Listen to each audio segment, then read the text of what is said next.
Welcome back. I'm starting a new series where I read scripture straight out of scripture.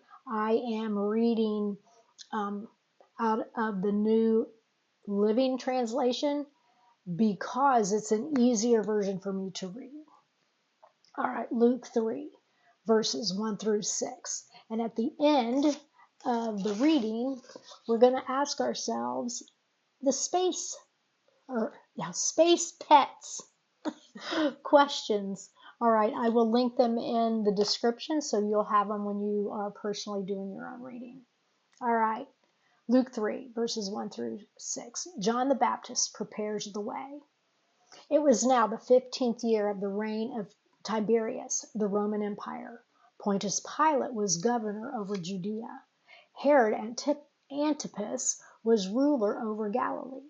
His brother Philip was ruler over Iturea and Trachonitis.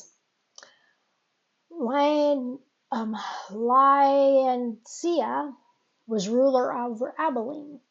Ananias and Sapphira were the high priests. At this time, a message from God came to John, son of Zechariah, who was living in the wilderness. Then John went from place to place on both sides of the Jordan River, preaching that people should be baptized to show that they had repented of their sins and turned to God to be forgiven. Isaiah had spoken of John when he said, "He is the voice shouting in the wilderness, 'Prepare a way, for the Lord is coming. Clear the road for him. The valleys will be filled, the mountains and hills made level. The curves will be straightened, and the rough places made smooth. And then all people will see the salvation sent from God.'" All right, that was verses 1 through 6 in chapter 3. All right, let's look at the space pets.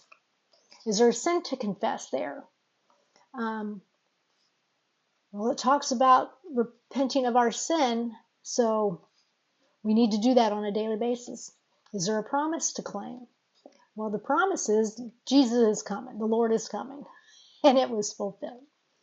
Is there an attitude to change? I don't know about that. Is there a command to obey? John had a command to go be a voice in the wilderness. Is there an example to follow? Yes. John is the example. Go and point the way to Jesus. Is there a prayer to pray? No. An error to avoid? No. Truth to believe? Yes. We need to believe what Isaiah said and what Luke is saying and what John was doing. And then is there something praiseworthy? Of course, Jesus is coming. The Lord is coming. That is so praiseworthy. All right, my friends, thank you for joining me. I am JB. Here we are just living truth. We are finding a new way to live using biblical principles. And stick with me and you will be transformed. All right, thanks for stopping by. If you want a summary, a little bit further summary of this particular verses, you can find that in a video about these verses in the summary section. All right. Thanks for stopping by. Have a beautifully blessed day. Bye.